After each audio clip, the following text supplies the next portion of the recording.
Hi, this is Jen Rubin, and this is Jen Rubin's Green Room. I'm coming to you from the Miracle Mile in Chicago. We've had the second night of our DNC. Tonight will be Tim Walz, and Thursday we'll wrap things up with Kamala Harris. I have to say, this is the happiest Democratic convention I've been to in years, the best organized convention, and maybe the most effective. Because a convention is not just for the already converted, not just for the people in the hall. It's to project out to America a message that they think can attract a wider audience beyond the Democratic base. And I think they've done that, and they've done that in a couple ways.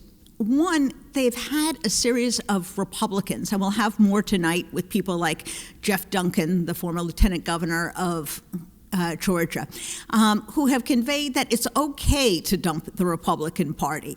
The mayor of Mesa, Arizona said, I don't even recognize my party anymore. So they're setting up a permission structure for Republicans who are not part of the cult of personality to get off the Trump chain and to join a real party that has an authentic governing philosophy and that is pro-democracy.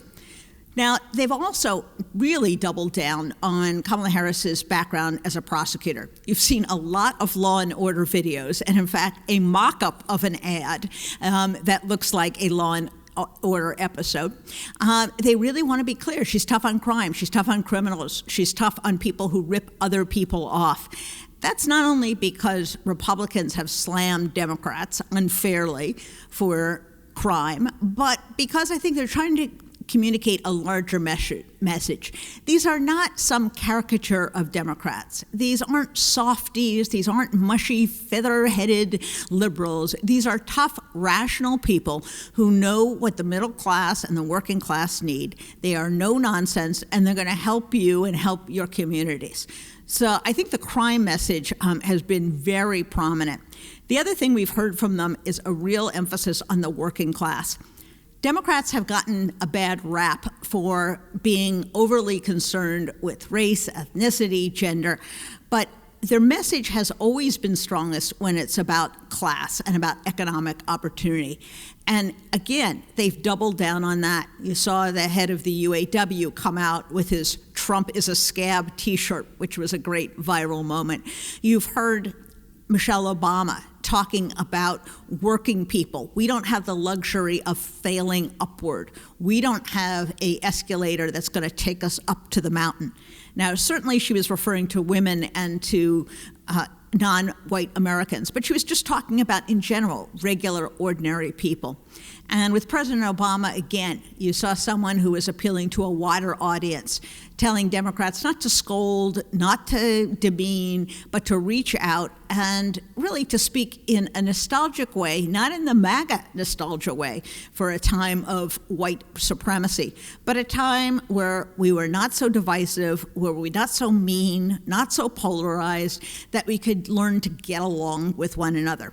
Now, maybe that's a little aspirational, a little bit too hippy-dippy for the times, but it was a nice sentiment.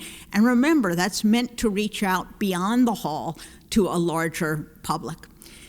Now, behind all of this, of course, is the gift that Joe Biden has bequeathed to his party and the country.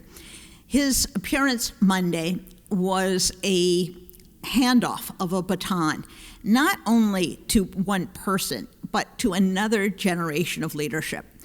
The era of the Obamas, as wonderful as they were, is going to be behind us. Certainly the era of the Clintons, now the Bidens, and we hope the Trumps. And what they are saying is there is a competent generation of leaders. Tim Walz, Kamala Harris, the governors that we've seen, the senators we've seen, people like Tammy Duckworth, people like the new candidate for Senate in Maryland, Angela Alsobrooks, who can govern, who can take the Democratic majority beyond the base to build on the accomplishments of the Biden administration and to create a governing pro-democracy agenda. And we've also gotten, of course, a peek at the future.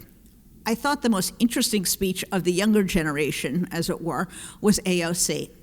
her maturation from someone who is at the fringe, a rebel against the party, to someone who understands her role to consolidate the base, to make sure progressives are on board, was really interesting. And again, what did she emphasize? Her working class roots. She worked as a bartender. She said Donald Trump would sell this country down the river to put $1 in his pocket. And that populist economic message, I think, is where the Democrats are headed, and I think it's a positive thing.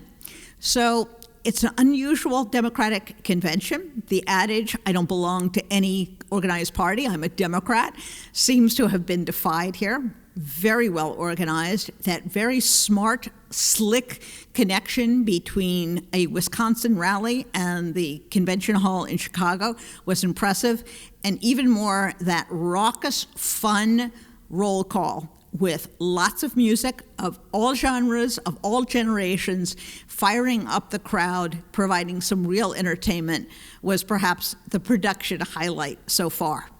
So I'll have more to say later this week from the convention. Remember, tell your friends. They can find us anywhere they get their podcasts. Bye-bye.